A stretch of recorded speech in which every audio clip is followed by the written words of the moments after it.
Nunca imaginé que olvidar apagar una cámara de seguridad cambiaría mi vida para siempre y me haría cuestionar todo lo que creía saber sobre mi propia familia. Lo que vi en aquella grabación del martes, 22 de octubre de 2024, me dejó paralizada, con el corazón destrozado y preguntándome cómo pude ser tan ciega durante tanto tiempo. Antes de continuar, regístrese y active Tinkerbell, ya que publicamos nuevas historias todos los días. Deje su me gusta y háganos saber en los comentarios desde qué ciudad y país nos ve. Mi nombre es Patricia Sofía Mendoza Torres. Tengo 52 años y siempre me consideré una mujer afortunada. Después de trabajar durante 28 años como gerente administrativa en una empresa de importaciones en Ciudad de México, logré construir una vida cómoda y estable. Mi esposo, Ricardo Andrés Beltrán Ruiz, de 55 años, es ingeniero civil y juntos formamos lo que todos consideraban un matrimonio sólido y exitoso. No tuvimos hijos propios, algo que al principio me causó tristeza, pero con el tiempo aprendí a aceptar y llenar ese vacío de otras maneras. Mi hermana menor, Gabriela Alejandra Mendoza Torres, siempre fue la más carismática de la familia. Ella tuvo a su hija, Daniela Verónica Castro Mendoza, cuando apenas tenía 19 años. El padre de Daniela desapareció antes de que ella naciera, y desde entonces, Gabriela luchó sola para sacar adelante a su pequeña. Yo, que ya estaba establecida profesionalmente para ese momento, me convertí en una segunda madre para Daniela. La ayudé económicamente, la cuidé cuando Gabriela trabajaba en 2 empleos, y desarrollamos un vínculo que creí inquebrantable. Daniela creció siendo prácticamente mi hija del corazón. Pagué su colegio privado, sus clases de piano y ballet, sus viajes escolares. Cuando cumplió 18 años en marzo de 2020, le regalé un automóvil compacto valorado en 185,000 pesos para que pudiera asistir a la universidad sin depender del transporte público.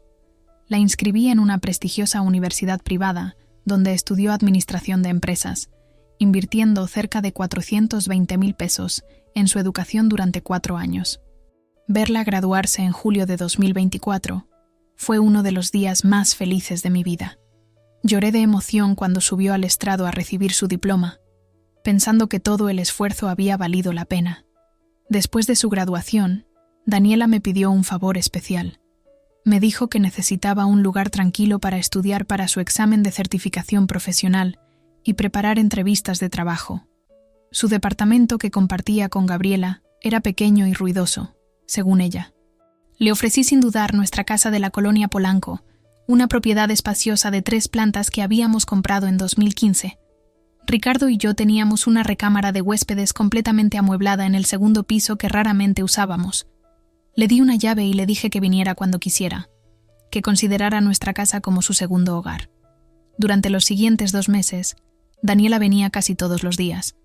Llegaba alrededor de las 10 de la mañana, cuando Ricardo ya estaba en su oficina y yo en la mía.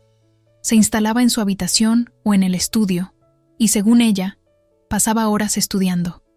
Algunas veces llegaba yo del trabajo alrededor de las 6 de la tarde, y ella seguía allí, con sus libros abiertos y su computadora encendida. Me saludaba con una sonrisa dulce, me daba un beso en la mejilla y me decía: «Tía Pati, eres un ángel.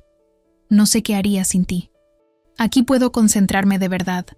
Esas palabras me llenaban el corazón de orgullo y satisfacción. Ricardo también la adoraba. Siempre decía que Daniela era la hija que nunca tuvimos, inteligente, educada y cariñosa. Los fines de semana, cuando coincidíamos, cenábamos juntos y ella nos contaba sobre sus planes futuros, las empresas donde quería trabajar, sus sueños de independizarse económicamente. Hablaba con tanta pasión y determinación que me hacía sentir que cada peso invertido en ella había sido una bendición. A finales de septiembre de 2024, después de varios robos reportados en nuestra colonia, Ricardo decidió instalar un sistema de cámaras de seguridad.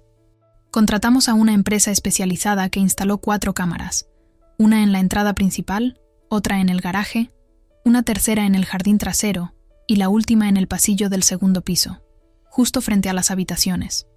El técnico nos explicó que las grabaciones se almacenaban en una nube y podíamos acceder a ellas desde nuestros teléfonos móviles a través de una aplicación. Pagamos 24.500 pesos por todo el sistema, considerándolo una inversión necesaria para nuestra tranquilidad. Las cámaras se activaban con movimiento y grababan automáticamente. Durante las primeras semanas, las revisaba ocasionalmente desde mi oficina, más por curiosidad que por necesidad real. Veía al jardinero llegar los miércoles, a la señora que limpiaba los martes y viernes, y ocasionalmente captaba a algún gato del vecindario explorando nuestro jardín. Todo parecía completamente normal y rutinario. El martes 22 de octubre de 2024 fue un día que comenzó como cualquier otro. Me levanté a las 6:30 de la mañana, preparé café, desayuné con Ricardo y salí hacia mi oficina a las 8:00. Ese día tenía una junta importante con proveedores internacionales que se extendería hasta tarde. Le envié un mensaje de texto a Daniela alrededor de las 9:45, diciéndole que llegaría después de las 8 de la noche, que si venía a estudiar se sintiera en casa y que había lasaña en el refrigerador por si quería comer algo. Ella respondió con varios emojis de corazones y me agradeció efusivamente como siempre lo hacía. Lo que yo no sabía, lo que no podía ni imaginar en ese momento, era que ese día cambiaría absolutamente todo. La junta se extendió incluso más de lo previsto. Terminamos pasadas las 9 de la noche, y yo estaba exhausta mental y físicamente. Mientras conducía de regreso a casa por Paseo de la Reforma, llamé a Ricardo, quien me informó que había cenado fuera con unos colegas y llegaría alrededor de las 11. Le comenté que me iría directamente a dormir porque el día había sido agotador. El tráfico estaba sorprendentemente fluido para ser martes, y llegué a casa aproximadamente a las 9:40 de la noche. Al abrir la puerta principal, noté que todas las luces estaban apagadas. Supuse que Daniela ya se había ido hacía horas. Subí directamente a mi habitación en el tercer piso.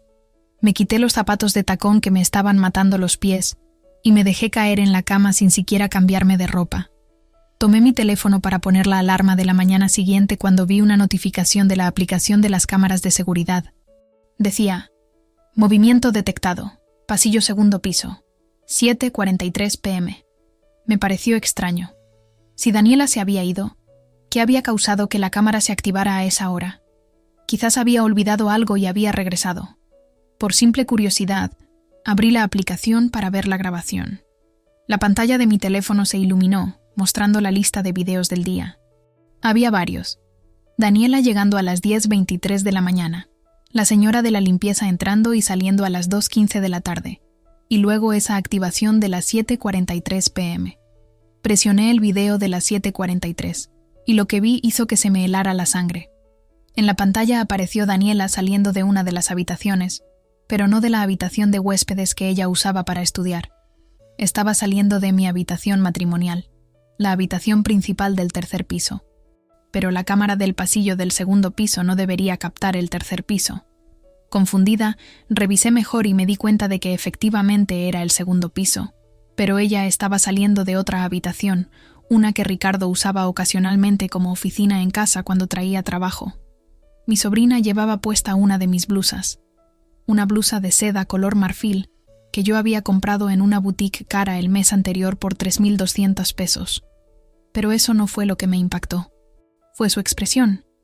Daniela tenía una sonrisa que nunca le había visto antes.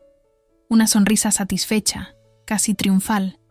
Se estaba acomodando el cabello frente al espejo del pasillo, y luego sacó su teléfono y se tomó una selfie, posando seductoramente con mi blusa puesta. Me incorporé en la cama, con el corazón latiéndome aceleradamente. Tenía que haber una explicación lógica.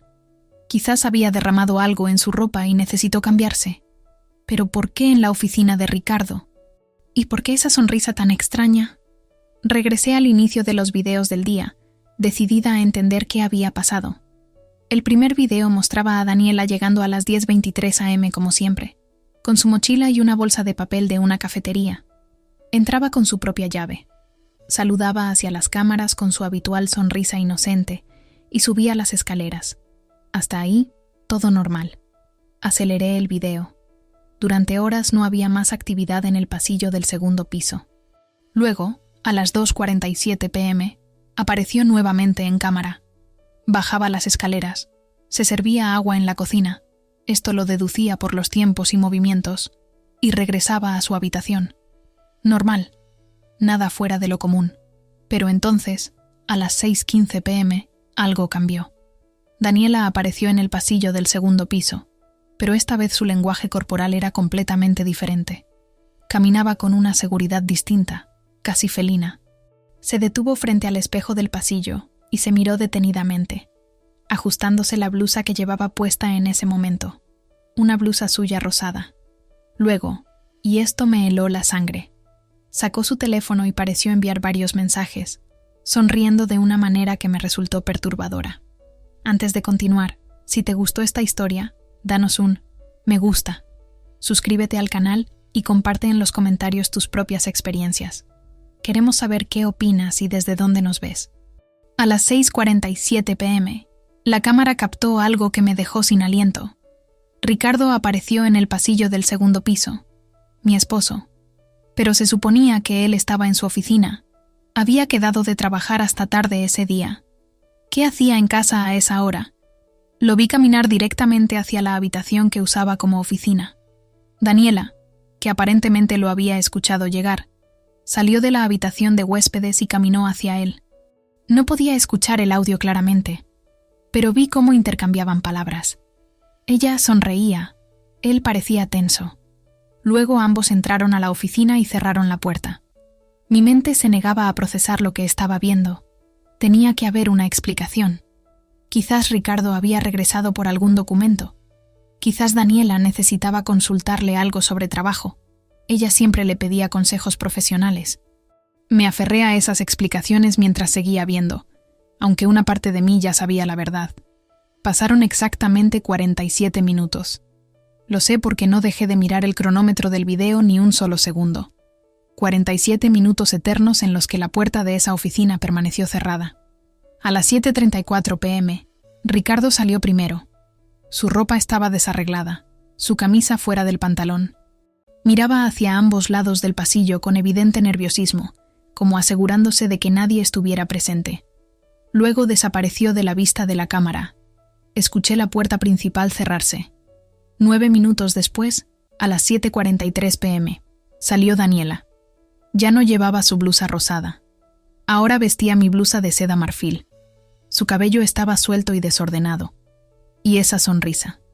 Esa maldita sonrisa de satisfacción que nunca olvidaré. Se tomó la selfie, guardó su teléfono, y luego también bajó las escaleras y se fue. Me quedé sentada en mi cama, con el teléfono temblando en mis manos, incapaz de procesar completamente lo que acababa de ver. Mi mente intentaba encontrar explicaciones alternativas, cualquier cosa que pudiera justificar lo que mis ojos habían presenciado en esa grabación. Pero no había forma de malinterpretar lo que había visto. La ropa desarreglada de Ricardo, el tiempo que pasaron encerrados, la transformación en la expresión de Daniela, mi blusa puesta en ella. Sentí náuseas. Corrí al baño y vomité. No podía ser real. No mi Ricardo, con quien llevaba 23 años casada. No mi Daniela, a quien había criado prácticamente como a una hija. No ellos, no juntos. Era una pesadilla de la que necesitaba despertar urgentemente. Pero cuando me lavé la cara y regresé a la habitación, el video seguía ahí en mi teléfono, real e innegable. Miré el reloj. Eran las 10:15 p.m. Ricardo llegaría en menos de una hora. ¿Qué iba a hacer? ¿Confrontarlo inmediatamente? ¿Gritarle? ¿Exigir explicaciones? Una parte de mí quería destruir todo, romper cosas, hacer que sintiera una fracción del dolor que yo estaba experimentando. Pero otra parte, la parte racional que me había ayudado a sobrevivir en el mundo corporativo durante tantos años, me dijo que necesitaba más información antes de actuar. Con manos temblorosas, regresé a la aplicación de las cámaras y comencé a revisar días anteriores. El lunes 21 de octubre, Daniela había llegado a las 10:30 a.m. Ricardo apareció en casa a las 3:45 p.m. Ambos entraron a la oficina. Estuvieron allí 52 minutos. El viernes 18 de octubre, lo mismo. Jueves 17, igual. Comencé a retroceder más y más, revisando semana tras semana desde que habían instalado las cámaras a finales de septiembre. Mi horror crecía con cada video que abría. Esto no era algo que hubiera sucedido una vez por impulso o error. Era sistemático, planificado, regular. Daniela venía, supuestamente a estudiar. Ricardo encontraba excusas para regresar temprano del trabajo o cancelaba reuniones. Se encontraban en esa oficina. Y después, ella se iba con esa sonrisa satisfecha que me revolvía el estómago. Calculé las fechas. Esto había estado ocurriendo durante al menos un mes, posiblemente más tiempo antes de que instaláramos las cámaras. ¿Cuánto tiempo llevaban engañándome en mi propia casa? ¿Meses? ¿Años? Recordé todas las veces que había llegado a casa y encontrado a Daniela estudiando inocentemente, todas las cenas donde los tres compartíamos como una familia feliz, todas las conversaciones donde ella me agradecía por mi apoyo y Ricardo me decía cuánto la admiraba como sobrina. Todo había sido una mentira. Seguí revisando videos y encontré algo más que me partió el corazón. En un video del 8 de octubre, después de uno de sus encuentros, capté a Daniela enviando mensajes en su teléfono mientras esperaba en el pasillo. Acerqué la imagen todo lo que pude. Aunque no podía ver exactamente lo que escribía, su expresión era clara. Estaba enviando mensajes con una sonrisa pícara, probablemente a Ricardo. Luego tomó una foto de sí misma en el espejo con una de mis blusas puestas. ¿Cuántas de mis cosas había estado usando? ¿Era algún tipo de juego perverso para ellos? Escuché el motor del automóvil de Ricardo en el garaje. Eran las 11:03 p.m. Rápidamente cerré la aplicación, apagué la luz de la habitación y me metí bajo las cobijas completamente vestida, fingiendo estar dormida. Necesitaba tiempo para pensar, para planear. No podía confrontarlo así, en caliente, sin una estrategia. Escuché sus pasos subiendo las escaleras, la puerta del baño abrirse, el agua de la regadera correr. Se estaba duchando, probablemente lavándose cualquier rastro de ella. Cuando finalmente se metió en la cama, me mantuve inmóvil, con los ojos cerrados, respirando de manera profunda y uniforme como si estuviera profundamente dormida. Lo sentí acomodarse, suspirar, y en pocos minutos su respiración se volvió lenta y regular. Él dormía plácidamente mientras yo estaba despierta en el infierno, con mi mundo destrozado en 1000 pedazos. No dormí nada esa noche. Me quedé mirando el techo en la oscuridad, repasando mentalmente cada interacción que había tenido con ambos durante los últimos meses, buscando señales que debía haber notado. ¿Cómo pude ser tan ciega? ¿Cómo no me di cuenta? Recordé un día de principios de septiembre cuando llegué a casa inesperadamente al mediodía porque me había sentido mal del estómago. Daniela estaba allí, supuestamente estudiando. Ricardo, según él, estaba en su oficina del centro. ¿Habrían estado juntos ese día también? ¿Se escondió él cuando escuchó mi auto? ¿Me habían visto la cara de tonta durante todo este tiempo? Pensé en mi hermana Gabriela. Ella no tenía idea de que su hija estaba teniendo una aventura con mi esposo. Gabriela siempre había sido tan agradecida conmigo por ayudar a Daniela. Siempre me decía que yo era la mejor hermana del mundo, que Daniela había tenido tanta suerte de tenerme. ¿Cómo iba a decirle esto? ¿Cómo le explicas a tu hermana que su hija, a la que criaste juntas, está durmiendo con tu marido? Y el dinero, todo el dinero que había invertido en Daniela, los 420,000 pesos de universidad, el automóvil de 185,000 pesos, sus viajes, sus clases particulares, su ropa, sus libros, años de sacrificios, de trabajar horas extras para poder darle todo lo que necesitaba. Y así me lo agradecía, seduciendo a mi esposo, destruyendo mi matrimonio, usando mi casa, mi ropa, mi confianza para traicionarme de la manera más vil posible. Alrededor de las 5 de la mañana del miércoles 23 de octubre, tomé una decisión. No iba a confrontarlos todavía. Primero necesitaba reunir más evidencia, asegurarme de entender completamente la magnitud de la situación. Necesitaba protegerme legal y financieramente. Y sobre todo, necesitaba un plan para hacer que ambos entendieran que no podían jugar conmigo de esta manera sin consecuencias.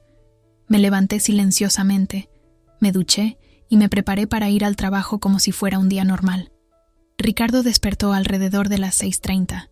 Me saludó con un beso en la frente como siempre hacía, y me preguntó cómo había estado mi junta del día anterior. Le respondí con la voz más neutra que pude encontrar, diciéndole que había sido productiva pero agotadora. Desayunamos juntos pan tostado con mermelada y café, como lo habíamos hecho miles de veces durante nuestro matrimonio. Él revisaba su teléfono mientras comía. Me pregunté si estaría enviando mensajes a ella. En la oficina ese miércoles fue imposible concentrarme. Cada reunión, cada correo electrónico, cada llamada telefónica parecía ocurrir en una dimensión paralela mientras mi mente no dejaba de reproducir esos videos una y otra vez. Mis colegas notaron que algo andaba mal. Fernanda Jiménez, mi asistente de 31 años, me preguntó 3 veces si me sentía bien, si necesitaba ir a casa a descansar. Le dije que solo era un dolor de cabeza persistente, nada más. Durante mi hora de almuerzo, en lugar de comer, me senté en mi auto en el estacionamiento del edificio y abrí mi computadora portátil. Descargué todos los videos de las cámaras desde el momento de su instalación, cada uno de ellos. Los guardé en una carpeta cifrada en mi disco duro externo. Esta era mi evidencia, mi prueba irrefutable de lo que estaba sucediendo. No importaba lo que ellos dijeran, lo que negaran, lo que intentaran justificar. Yo tenía la verdad grabada en video. También hice algo más. Llamé a un abogado matrimonialista que una amiga me había recomendado años atrás cuando su hermana se divorció. Licenciado Héctor Manuel Suárez Moreno, un hombre de 58 años con más de 30 años de experiencia en casos de divorcio y infidelidad. Concerté una cita urgente para el viernes 25 de octubre a las 4:00 p.m. Su secretaria me preguntó la naturaleza del asunto y simplemente dije: divorcio por infidelidad con evidencia documentada. El jueves 24 de octubre, actué como si todo estuviera perfectamente normal. Esa mañana, mientras Ricardo y yo desayunábamos, sonó mi teléfono. Era un mensaje de Daniela. Tía Patti, ¿puedo ir hoy a estudiar? Tengo una entrevista de trabajo el lunes y quiero practicar en paz. Te amo. Cada palabra de ese mensaje me producía asco, pero respondí: claro, mi amor, la casa es tuya. Suerte con tu preparación. Desde mi oficina, abrí la aplicación de las cámaras en mi computadora y la dejé abierta todo el día. Vi a Daniela llegar a las 10:47 a.m. Llevaba un vestido azul ajustado y tacones. Nada apropiado para estar en casa estudiando. Se arregló el cabello frente a la cámara del pasillo antes de entrar a la habitación de huéspedes. Mi corazón latía con fuerza, una mezcla de ira y dolor que me era difícil controlar. A las 2:15 p.m., Ricardo apareció en el video. Mi esposo, el hombre con quien había construido una vida durante más de 2 décadas, entrando a nuestra casa para encontrarse con mi sobrina. Lo vi tocar suavemente la puerta de la habitación de huéspedes. Daniela abrió, y aunque no podía escuchar claramente el audio, vi cómo se abrazaban en el pasillo. Un abrazo largo, íntimo. Luego entraron juntos a la oficina y cerraron la puerta. Cerré mi computadora con más fuerza de la necesaria. Varios compañeros de trabajo voltearon a verme. Me disculpé diciendo que se me había resbalado, pero por dentro estaba gritando. Quería levantarme, manejar hasta mi casa, abrir esa puerta de una patada y confrontarlos. Pero me mantuve sentada. No todavía. Necesitaba ser más inteligente que ellos. Esa noche, cuando llegué a casa a las 7:30 p.m., no había rastro de ninguno de los dos. Ricardo llegó alrededor de las 8:15, con una excusa de que había tenido una reunión de último minuto con un cliente. Olía a colonia fresca. Se había duchado en algún lugar antes de llegar a casa. Le pregunté cómo le había ido el día y me contó una historia elaborada sobre problemas en una construcción que estaban supervisando. Mentía con tanta naturalidad que me pregunté cuántas otras mentiras me había dicho durante nuestro matrimonio. Después de cenar, mientras Ricardo veía televisión en la sala, subí a nuestra habitación y revisé su teléfono. Conocía su contraseña desde hace años. Nunca la había cambiado. 1504, nuestra fecha de aniversario. Abrí sus mensajes. No había nada de Daniela en los mensajes normales. Pero entonces, encontré una aplicación de mensajes encriptados que no había visto antes. Telegram. Había instalado Telegram, algo que nunca había usado en su vida. No pude acceder a esa aplicación porque requería un código adicional, pero su misma existencia era confirmación suficiente. Se estaban comunicando por ahí, pensando que era seguro, que yo nunca lo descubriría. Tomé fotos de la pantalla de su teléfono mostrando la aplicación instalada.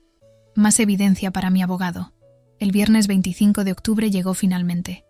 Mi cita con el licenciado Suárez era a las 4:00 p.m. Le dije a Ricardo que tenía una cita con el ginecólogo para mi chequeo anual. Él no preguntó nada más, simplemente asintió distraídamente mientras revisaba su teléfono, probablemente mensajeándose con ella. La oficina del licenciado estaba en la colonia Roma, en un elegante edificio de oficinas de 8 pisos. Su despacho ocupaba todo el piso 7º. Su secretaria, una mujer profesional de unos 45 años, me recibió cordialmente y me ofreció café mientras esperaba. Exactamente a las 4:00 p.m. me hizo pasar. El licenciado Héctor Suárez era un hombre alto, de cabello gris perfectamente peinado, vestido con un traje impecable color gris oscuro. Me saludó con un apretón de manos firme y me invitó a sentarme frente a su escritorio de caoba. Su oficina estaba decorada con diplomas y reconocimientos, libros de derecho perfectamente alineados en las estanterías, y tenía una vista impresionante de la ciudad. «Señora Mendoza», comenzó con voz profesional pero amable.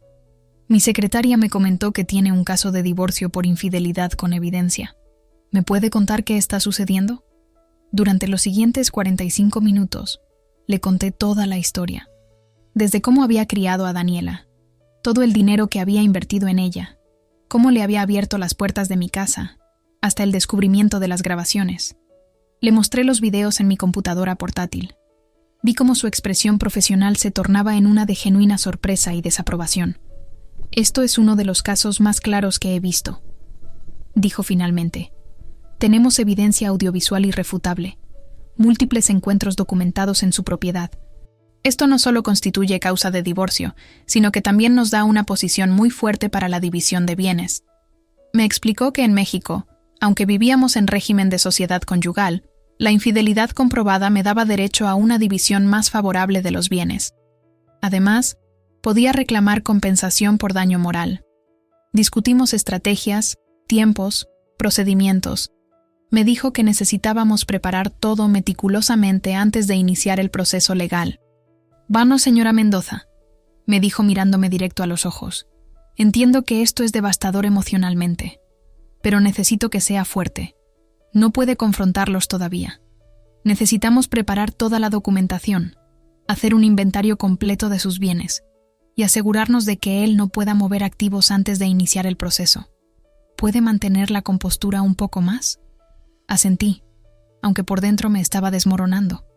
Me dio una lista de cosas que necesitaba hacer: documentar todos nuestros bienes, recopilar estados de cuenta bancarios, escrituras de propiedades, títulos de vehículos, registros de inversiones.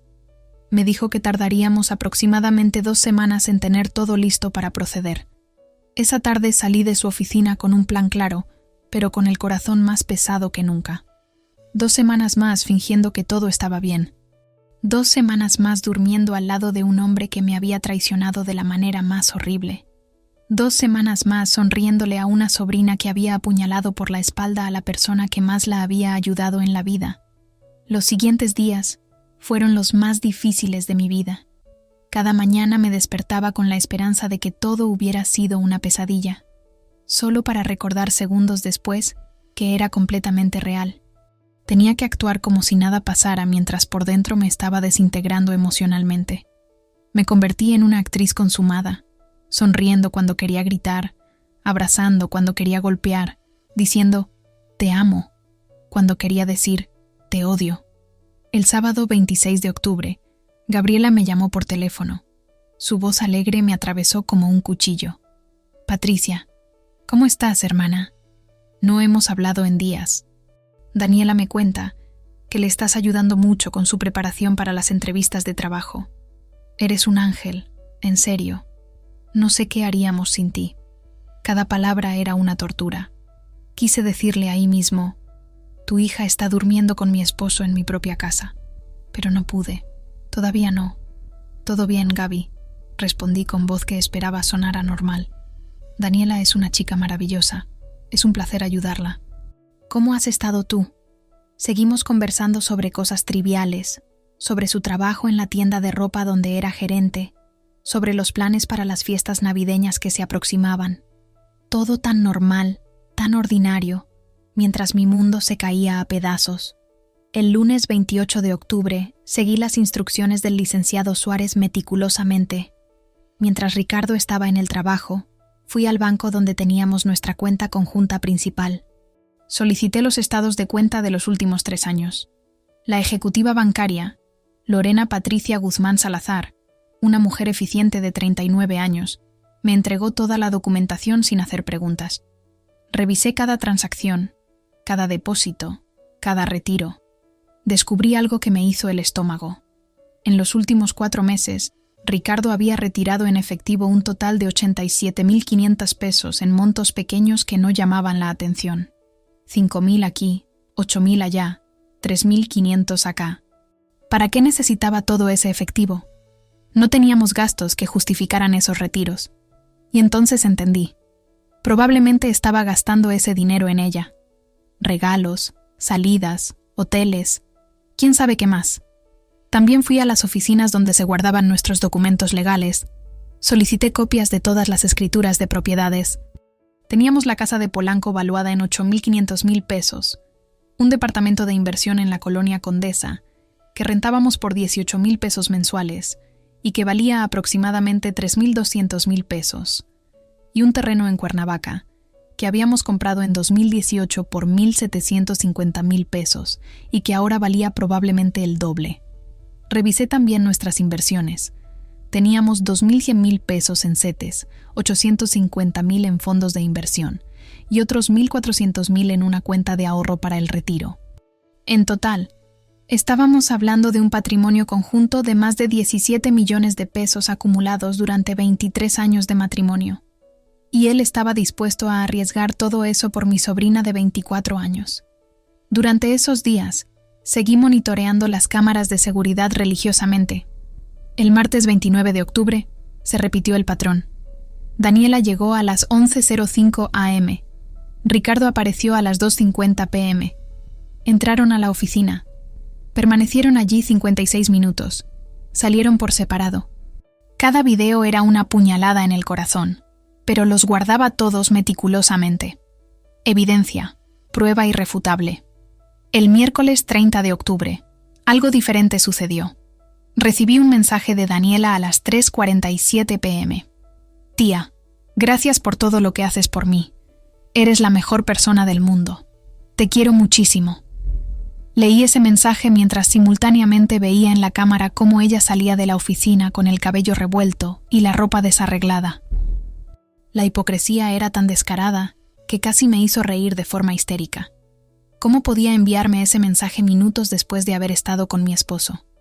¿Qué clase de persona era capaz de tal cinismo?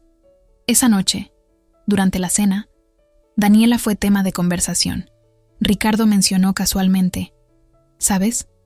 Daniela vino hoy por unos documentos que necesitaba que yo revisara. Le estoy ayudando con su currículum profesional. Es una chica muy inteligente. Va a tener mucho éxito. Me miraba directamente a los ojos mientras mentía. No mostraba ningún signo de culpa, ningún atisbo de remordimiento. Era como si traicionarme fuera lo más natural del mundo. Qué lindo de tu parte ayudarla. Respondí con una sonrisa que debió costarme 1 año de vida. Siempre has sido tan bueno con ella, como el tío que nunca tuvo. Cada palabra me quemaba la garganta al salir. El jueves 31 de octubre era Halloween. Normalmente habríamos comprado dulces para los niños del vecindario, pero ese año no tenía ánimo para nada. Le dije a Ricardo que no me sentía bien y me fui a dormir temprano. Desde mi habitación, con la luz apagada, abrí la aplicación de las cámaras en mi teléfono. Daniela no había venido ese día. Pequeños milagros, supongo. El viernes 1 de noviembre tuve mi segunda reunión con el licenciado Suárez. Le mostré toda la documentación que había recopilado. Estados de cuenta, escrituras, registros de inversiones, todos los videos nuevos. Él revisó todo cuidadosamente, tomando notas en una libreta de cuero. «Excelente trabajo, señora Mendoza», me dijo con aprobación. «Con esto tenemos un caso muy sólido. Ahora necesito que me autorice para comenzar a preparar la demanda de divorcio. El proceso puede tomar varios meses, pero con la evidencia que tenemos, no hay forma de que él pueda negarlo o conseguir una división equitativa de bienes. La infidelidad comprobada pesa mucho ante el juez. También discutimos el tema de Daniela. Le pregunté si había alguna forma de incluirla legalmente en el proceso, de hacerla responsable de alguna manera. Me explicó que aunque moralmente su comportamiento era reprobable, legalmente no tenía obligaciones hacia mí.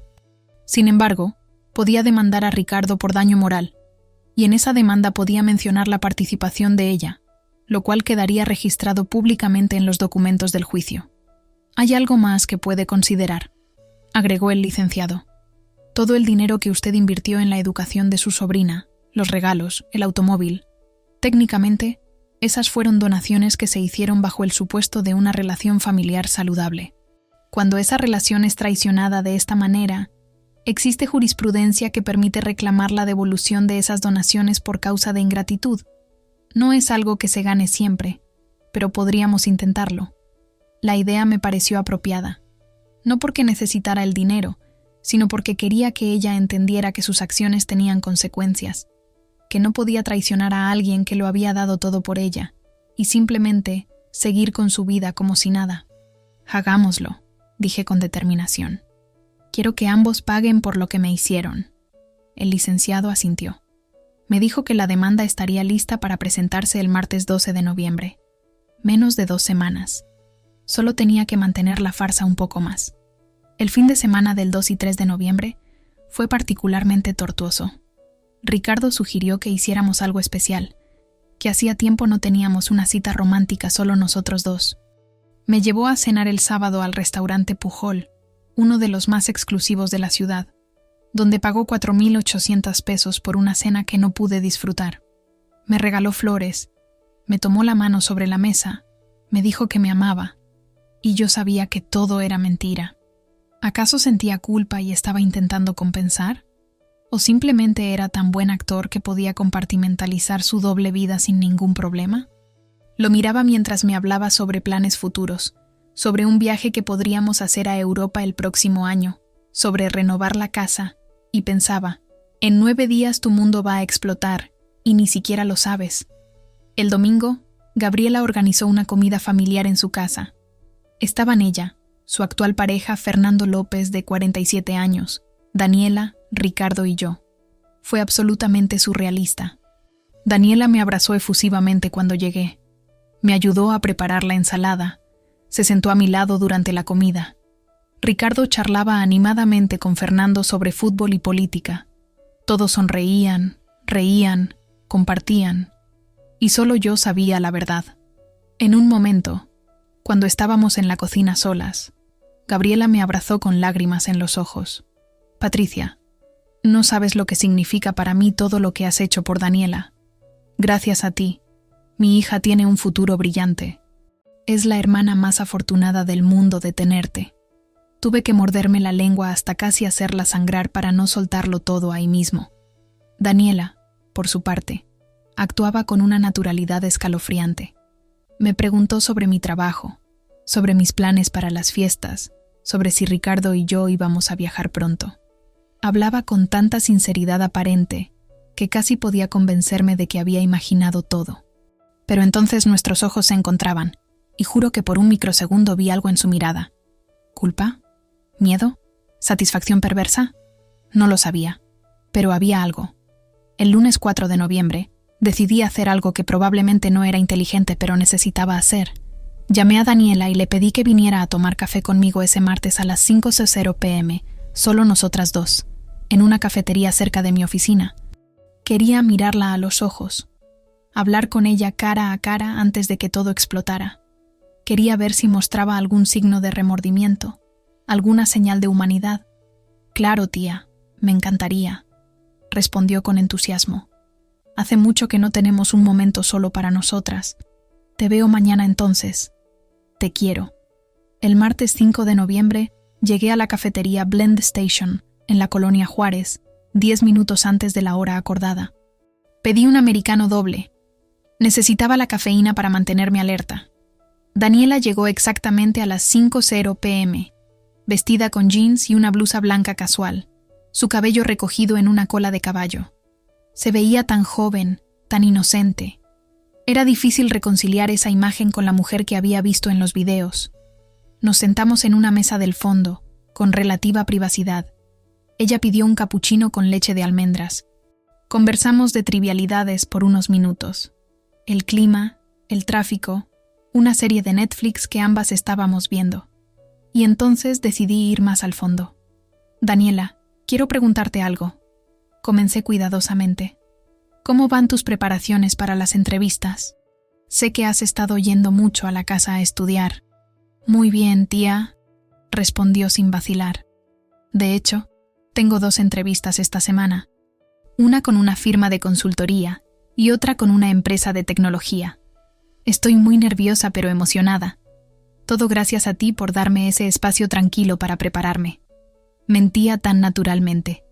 No había ni un titubeo en su voz, ni una gota de sudor en su frente. Mantenía contacto visual perfecto. Era una mentirosa consumada. Me alegra mucho escuchar eso, continué. Sabes que siempre puedes contar conmigo, ¿verdad? Para lo que sea. No hay secretos entre nosotras. Por un momento, solo un momento, vi algo cruzar por su rostro. ¿Culpa? Desapareció tan rápido que pude haberlo imaginado. Lo sé, tía. Eres lo mejor que me ha pasado en la vida. No sé cómo podría pagarte todo lo que has hecho por mí.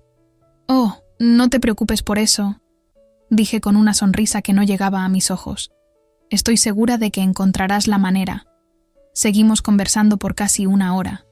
En ningún momento mostró señal alguna de querer confesar, de mostrar remordimiento, de dar alguna indicación de que algo andaba mal, o era la mejor actriz del mundo, o genuinamente no sentía ninguna culpa por lo que estaba haciendo. No sabía cuál opción era peor.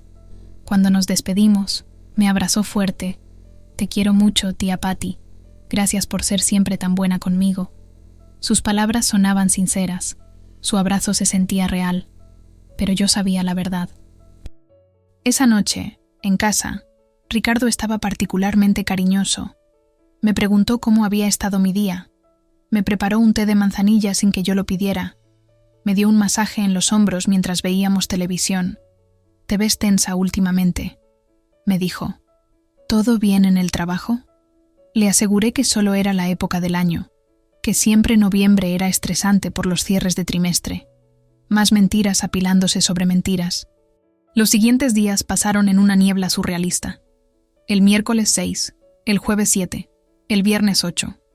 Cada día monitoreaba las cámaras. Cada día veía la misma rutina. Daniela llegaba, Ricardo aparecía, se encerraban, salían, se iban, como un reloj, como si yo no existiera, como si mi dolor no importara. El sábado 9 de noviembre, Daniela vino a cenar a nuestra casa. Fue su idea. Me llamó el viernes para preguntarme si podía venir, que quería cocinar para Ricardo y para mí como agradecimiento por todo. Quiero prepararles mi lasaña especial, dijo con entusiasmo. Es lo mínimo que puedo hacer. Acepté. Era tan grotesco que casi tenía una cualidad de comedia negra. Mi sobrina, que estaba durmiendo con mi esposo, iba a venir a mi casa a cocinar para ambos. El universo tenía un sentido del humor muy retorcido. Llegó a las 6:00 p.m. del sábado con bolsas de supermercado. Traía todos los ingredientes: carne molida, pasta, queso ricota, salsa de tomate, especias. Se puso un delantal y se instaló en mi cocina como si fuera la dueña. Ricardo llegó poco después. Supuestamente venía de jugar tenis con un amigo. Los observé a ambos mientras ella cocinaba y él le hacía compañía en la cocina, conversando, riendo. ¿Cómo podían? ¿Cómo eran capaces de actuar así frente a mí? La cena estuvo deliciosa, tengo que admitirlo. Daniela era buena cocinera. Comimos en el comedor, con velas encendidas, música suave de fondo. Brindamos con vino tinto que Ricardo había comprado especialmente para la ocasión, un Cabernet Sauvignon de 890 pesos la botella. Por la familia, dijo Daniela levantando su copa con una sonrisa radiante. Por las personas que amamos y que nos aman incondicionalmente. Por la familia, repetimos Ricardo y yo. Esa fue la noche más larga de mi vida. El domingo 10 de noviembre me desperté con una sensación extraña. Era una mezcla de ansiedad, anticipación y una calma aterradora. En 2 días, el martes 12, El licenciado Suárez presentaría la demanda de divorcio. Todo estaba listo. Los documentos preparados, la evidencia organizada, la estrategia definida. Ricardo sería notificado formalmente y su mundo, tal como lo conocía, se derrumbaría. Y yo estaría ahí para verlo. Pasé ese domingo haciendo algo que no había hecho en semanas: cuidarme a mí misma. Fui al salón de belleza, me hice un tratamiento facial, me arreglé el cabello, me hice las uñas. Si iba a enfrentar la batalla legal y emocional más grande de mi vida, lo haría sintiéndome fuerte y luciendo bien. Mi estilista, Mónica Estrada, una mujer de 43 años que me había atendido durante años, notó algo diferente en mí. «Patricia, te ves, no sé, como renovada de alguna manera», me dijo mientras me secaba el cabello. «¿Pasó algo bueno?» «Digamos que estoy por comenzar un nuevo capítulo en mi vida», respondí enigmáticamente. Ella no preguntó más, pero sonrió como si entendiera. Esa tarde, mientras Ricardo veía un partido de fútbol en la televisión, subí al tercer piso y comencé a empacar discretamente algunas de mis cosas más valiosas. Joyas que había heredado de mi madre, documentos personales importantes, fotos de mi infancia y juventud. Las guardé en una maleta que escondí en el closet de la habitación de huéspedes. El licenciado Suárez me había aconsejado que asegurara mis pertenencias personales antes de que se presentara la demanda, por si Ricardo reaccionaba mal y las cosas se ponían feas. El lunes 11 de noviembre fue mi último día de fingir que todo estaba normal. Me levanté, desayuné con Ricardo como siempre, nos despedimos con un beso superficial y cada uno se fue a su trabajo. Durante todo el día en la oficina no pude concentrarme. Miraba el reloj constantemente, contando las horas. Mañana todo cambiaría. Daniela me envió un mensaje ese lunes a las 11:37 am. «Tía, tuve mi primera entrevista y creo que fue súper bien. Crucemos los dedos. Gracias por todo tu apoyo». Le respondí con un simple pulgar arriba emoji. No podía ni quería escribirle más que eso. Esa noche, Ricardo y yo cenamos en silencio. Él estaba distraído, probablemente pensando en ella. Yo estaba mentalmente preparándome para lo que vendría. Después de cenar, me dijo que tenía que trabajar en su laptop, que tenía que revisar unos planos. Se encerró en su oficina del tercer piso. Me pregunté si realmente estaba trabajando o si estaba enviando mensajes a Daniela por Telegram. Me fui a dormir temprano, pero no pude conciliar el sueño. Me quedé despierta mirando el techo, pensando en todos los años que habíamos estado juntos. Los buenos momentos, las risas, los viajes, los sueños compartidos. ¿En qué momento todo había salido tan mal? ¿Cuándo había dejado Ricardo de amarme? ¿O nunca me había amado realmente? Pensé también en Daniela, en la niña pequeña de 5 años que solía correr hacia mí con los brazos abiertos cada vez que yo visitaba a Gabriela, en la adolescente insegura que me pedía consejos sobre la escuela y los amigos, en la joven que lloraba de felicidad cuando le di las llaves de su primer auto. ¿Dónde estaba esa persona? ¿Había sido siempre una actuación? ¿O algo había cambiado en ella? El martes 12 de noviembre amaneció nublado y frío, un clima apropiado para lo que estaba por venir. Me vestí cuidadosamente, un traje sastre azul marino que me hacía ver profesional y poderosa, tacones negros, maquillaje impecable. Ricardo comentó que me veía muy elegante. Le dije que tenía una presentación importante en el trabajo. Otra mentira en la montaña de mentiras. A las 9:30 am recibí un mensaje del licenciado Suárez. «Señora Mendoza, la demanda fue presentada oficialmente ante el juzgado a las 9:00 am. El proceso de notificación a su esposo comenzará en las próximas horas. ¿Cómo se encuentra?». Respondí: «Lista para lo que venga. Gracias por todo». Intenté trabajar, pero era imposible. Cada sonido de mi teléfono me hacía saltar. Finalmente, a las 2:47 p.m., recibí la llamada que estaba esperando. Era Ricardo. Su voz sonaba extraña, una mezcla de confusión, shock y enojo. «Patricia, ¿dónde estás? Necesito hablar contigo. Ya. Ahora». Su tono era urgente, casi desesperado. «Estoy en mi oficina», respondí con calma. «¿Qué pasa? ¿Qué pasa?». Su voz subió de volumen. ¿Qué pasa? Acaban de venir 2 hombres a mi oficina a entregarme una notificación de demanda de divorcio. ¿Tienes idea de lo humillante que fue eso? Frente a mis colegas, frente a mis empleados. Patricia, ¿de qué se trata esto? ¿Es algún tipo de broma? Por primera vez en semanas, sonreí genuinamente. No es ninguna broma, Ricardo. Es completamente real. Y creo que sabes perfectamente de qué se trata.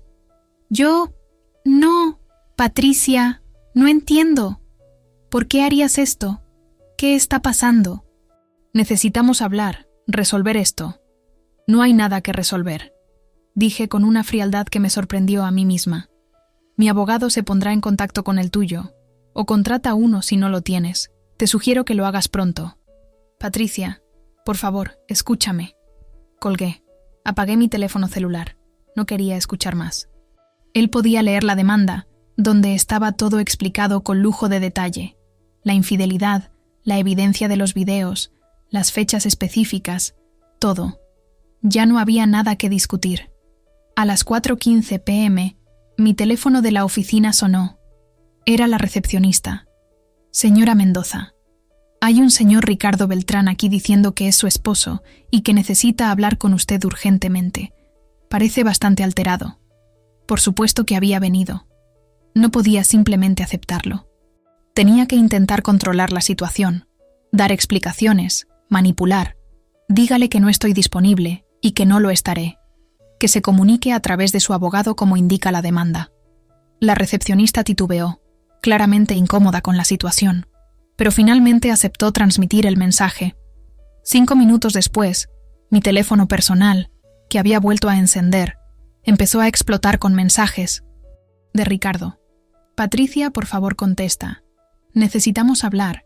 Esto es un malentendido. No es lo que piensas. Podemos arreglarlo. Mensaje tras mensaje, cada uno más desesperado que el anterior. Y entonces, a las 5:03 p.m., llegó un mensaje de Daniela. Tía, Ricardo me acaba de llamar muy alterado diciendo algo sobre un divorcio. ¿Estás bien? ¿Qué está pasando? ¿Necesitas algo? Estoy preocupada por ti. La hipocresía era tan flagrante que casi me hizo reír histéricamente. Ella sabía perfectamente qué estaba pasando, o al menos debía saberlo. No respondía a ninguno de los dos.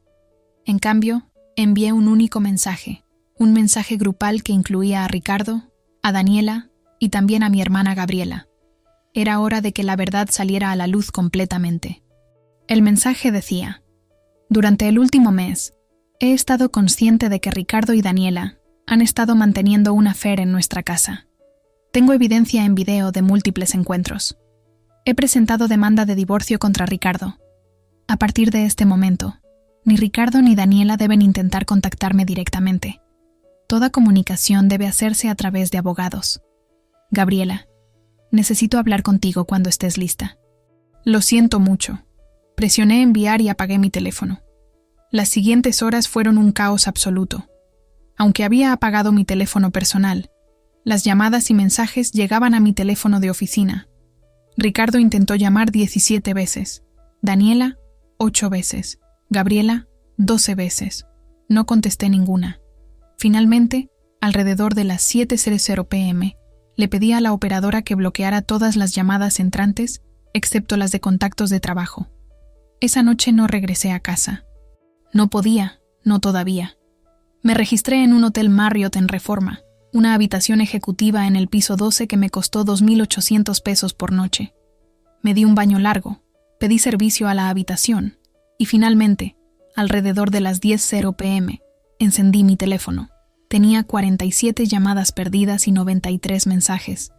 No leí todos, pero algunos eran imposibles de ignorar. Ricardo había enviado un audio de 4 minutos donde lloraba, donde juraba que todo había sido un error terrible, que me amaba, que por favor no hiciera esto. Sonaba desesperado, roto. Una parte muy pequeña de mí sintió lástima. Pero entonces recordé los videos, recordé cada mentira, cada traición, y la lástima desapareció. Daniela había enviado una serie de mensajes que iban desde la negación hasta la defensiva. Tía, no sé de qué videos hablas. Esto es un malentendido horrible. Nunca pasó nada entre Ricardo y yo. Alguien te está mintiendo. Hasta finalmente, está bien, tenemos que hablar, pero no fue como lo hiciste sonar. Fue algo que simplemente pasó. No planeamos lastimarte, pues, pero los mensajes más desgarradores eran los de Gabriela. Mi hermana menor a quien siempre había protegido, estaba devastada. Patricia, por favor dime que esto no es cierto. No puedo creerlo de mi propia hija. ¿Cómo pudo hacerte esto? Estoy en shock. No sé qué hacer. Por favor, llámame cuando puedas. Necesito entender qué pasó. Le respondí solo a Gabriela con un mensaje corto. Hermana, es todo cierto. Tengo evidencia. Dame unos días para procesar todo y luego hablamos con calma. Te amo. Esto no es tu culpa. Ella respondió inmediatamente. Yo también te amo. Estoy tan avergonzada, tan enojada. No sé qué decir. Esa noche, acostada en esa cama de hotel, lloré por primera vez desde que había descubierto la verdad.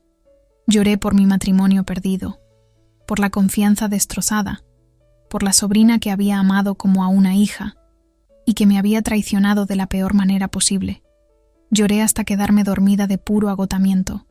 Los siguientes días fueron un torbellino de actividad legal. El licenciado Suárez fue implacable.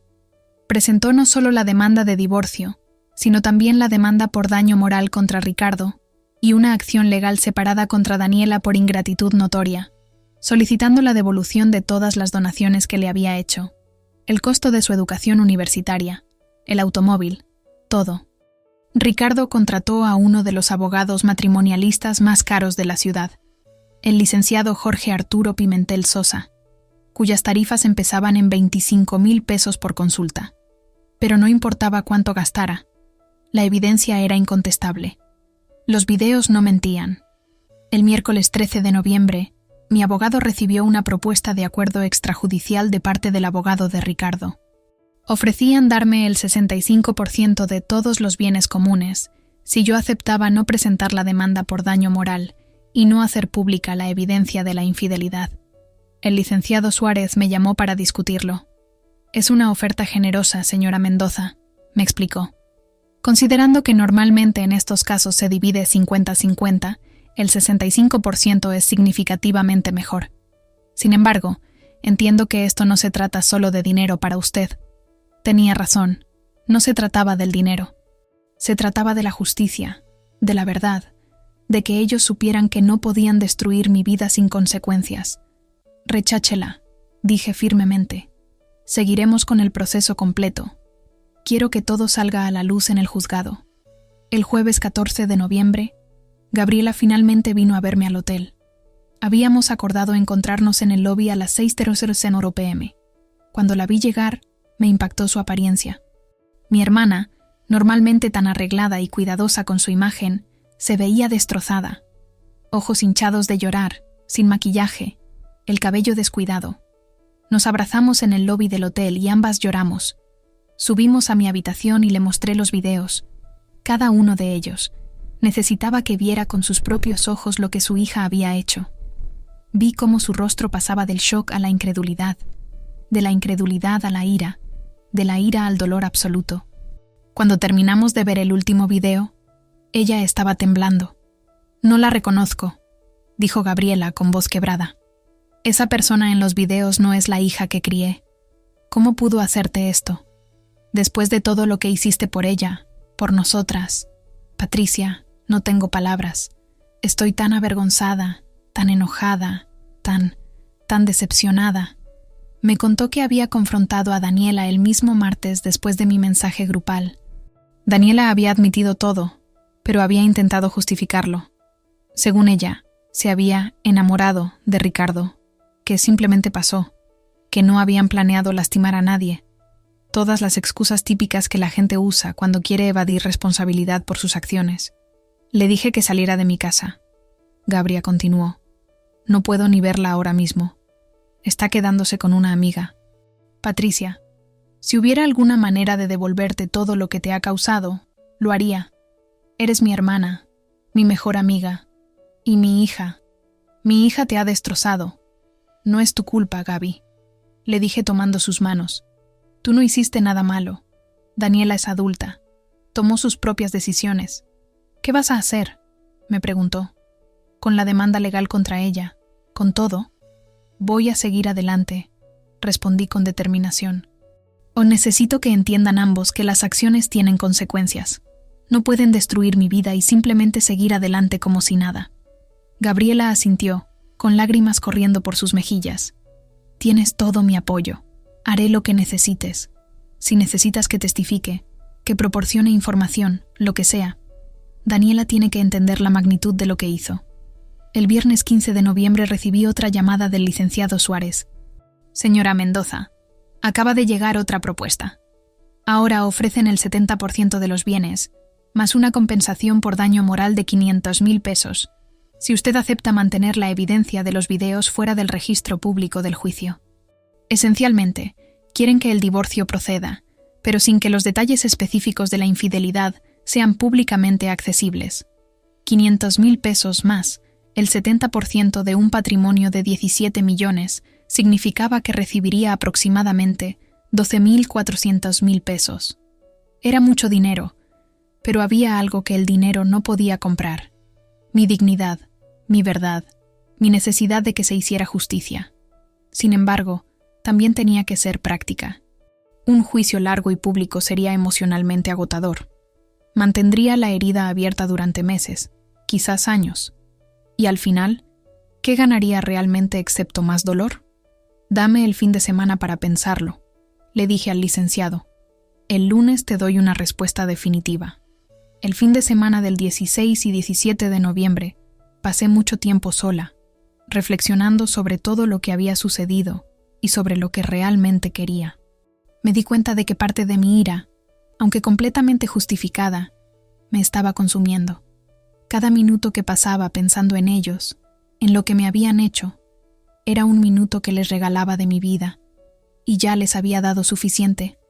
Llamé al licenciado Suárez el lunes 18 de noviembre por la mañana.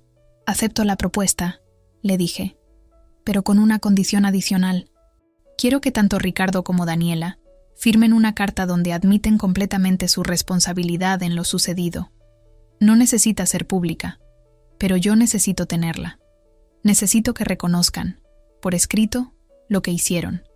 Mi abogado se comunicó con ellos y, sorprendentemente, ambos aceptaron. Supongo que el peso de la evidencia y el temor a un juicio público los había quebrado. El miércoles 20 de noviembre, recibí 2 cartas certificadas ante notario. La carta de Ricardo decía: yo, Ricardo Andrés Beltrán Ruiz, reconozco y admito que mantuve una relación extramarital con Daniela Verónica Castro Mendoza durante aproximadamente 3 meses, mientras estaba casado con Patricia Sofía Mendoza Torres. Acepto completamente la responsabilidad de mis acciones, las cuales fueron una traición imperdonable a mi esposa y a los votos matrimoniales que hice.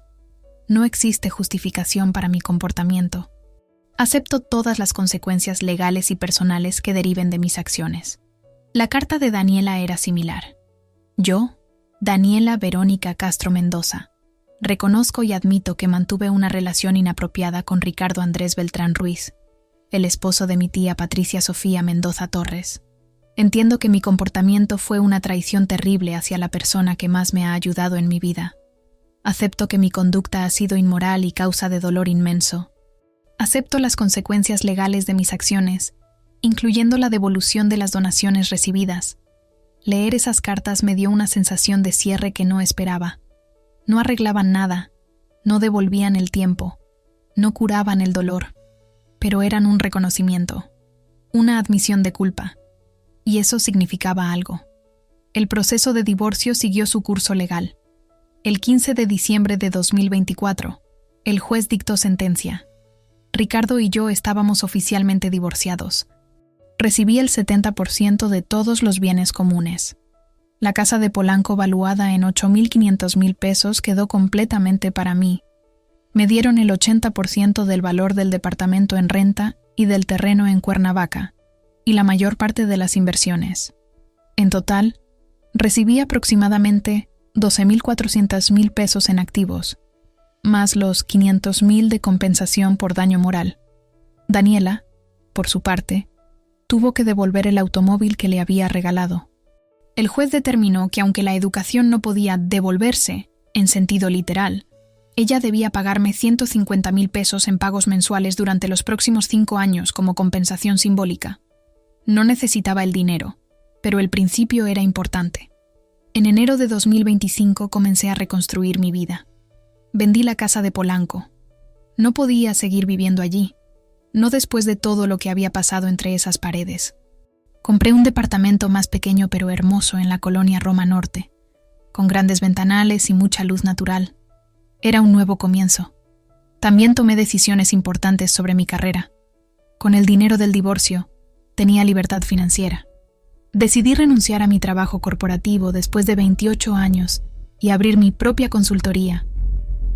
Siempre había soñado con trabajar por mi cuenta, y ahora finalmente podía hacerlo. En febrero, Gabriela y yo comenzamos lentamente a reconstruir nuestra relación. Ella seguía devastada por lo que Daniela había hecho, y su relación con su hija estaba profundamente dañada. Daniela había conseguido un trabajo en una ciudad diferente, Guadalajara, y se había mudado allá. Quizás era mejor así. Distancia física para acompañar la distancia emocional que ahora existía entre todas nosotras. ¿Perdoné a Daniela? Esa es la pregunta que más me hacen. La respuesta es complicada. Entiendo que ella tenía 24 años, que la edad no excusa sus acciones, pero sí proporciona contexto. Entiendo que Ricardo, siendo 31 años mayor que ella y la figura de autoridad en esa dinámica, tenía más responsabilidad. Pero el perdón no es algo que llega de un día para otro. Es un proceso, y sigo trabajando en él. ¿Perdoné a Ricardo? Él era la persona con quien había construido una vida, quien había hecho votos conmigo, quien tenía más que perder, y aún así, eligió traicionarme. Su traición se siente más profunda, más imperdonable, pero tampoco puedo vivir el resto de mi vida con ese peso de resentimiento. Poco a poco, estoy aprendiendo a soltar. En marzo de 2025, 3 meses después del divorcio, me encontré accidentalmente con Ricardo en un supermercado. Fue incómodo, doloroso. Él se veía mayor, más cansado. Intentó hablar conmigo, pero le dije educadamente que no tenía nada que decirle. Él asintió, con lágrimas en los ojos, y se fue. No he vuelto a verlo desde entonces. Lo que aprendí de esta experiencia dolorosa es que la traición puede venir de donde menos lo esperas. Las personas que amas pueden lastimarte de maneras que nunca imaginaste. Pero también aprendí sobre mi propia fortaleza. Sobreviví a algo que pensé que me destruiría. Me levanté de los escombros de mi vida y construí algo nuevo. También aprendí sobre la importancia de confiar en mis instintos. Hubo señales que ignoré. Pequeñas cosas que no cuadraban pero que preferí no ver porque no quería enfrentar la posibilidad de que algo anduviera mal. Ahora sé que cuando algo se siente incorrecto, probablemente lo es. ¿Volvería a ayudar a Daniela si pudiera regresar el tiempo? Sí, porque en ese momento estaba actuando desde un lugar de amor y generosidad. El problema no fue mi generosidad. El problema fue su ingratitud y su falta de carácter. Mis acciones fueron correctas. Las de ella fueron las equivocadas. No permitiré que su traición me convierta en una persona amargada que deja de ayudar a otros. Hoy, en noviembre de 2025, casi un año después de descubrir aquella grabación que cambió mi vida, puedo decir que estoy bien. No perfecta, no completamente curada, pero bien. Mi consultoría está prosperando. Tengo nuevas amistades. He retomado hobbies que había abandonado durante mi matrimonio. Voy a clases de pintura los martes, a yoga los jueves, y los fines de semana exploro nuevos restaurantes y lugares en la ciudad. ¿Me arrepiento de algo? Me arrepiento de no haber instalado esas cámaras mucho antes. Me arrepiento de haber sido tan confiada, tan ciega. Pero no me arrepiento de haberlos confrontado, de haber buscado justicia, de haberme respetado a mí misma lo suficiente como para no tolerar esa traición. La vida después del dolor es posible. Es diferente, sí. Más cautelosa, quizás. Pero también es más auténtica. Ya no vivo en una mentira. Ya no estoy rodeada de personas que fingen amarme mientras me traicionan. Estoy construyendo una vida basada en la verdad, en relaciones genuinas, en el respeto propio. A todas las personas que están pasando por algo similar, que han sido traicionadas por quienes más confiaban, les digo esto: el dolor es real y es válido. Permítanse sentirlo, pero no se queden atrapados en él. La traición dice más sobre el carácter de quien traiciona que sobre el valor de quien fue traicionado. Ustedes no causaron esto. No fue su culpa, y merecen algo mejor. Y a quienes están considerando traicionar a alguien que los ama, a quienes están pensando que nadie se enterará, que pueden salirse con la suya, les digo: las acciones tienen consecuencias. Las mentiras eventualmente salen a la luz, y el daño que causan va mucho más allá de lo que pueden imaginar. No solo destruyen a la persona traicionada, se destruyen a sí mismos en el proceso. Mi nombre es Patricia Sofía Mendoza Torres, tengo 52 años y sobreviví a la peor traición de mi vida. Y si yo pude hacerlo, cualquiera puede. La vida continúa después del dolor, y puede ser, si lo permiten, incluso más hermosa que antes. Si te gustó esta historia, danos un me gusta, suscríbete al canal y déjanos tus comentarios en los comentarios. Para escuchar la siguiente historia, haga clic en el campo que aparece a la izquierda. Gracias por acompañarnos.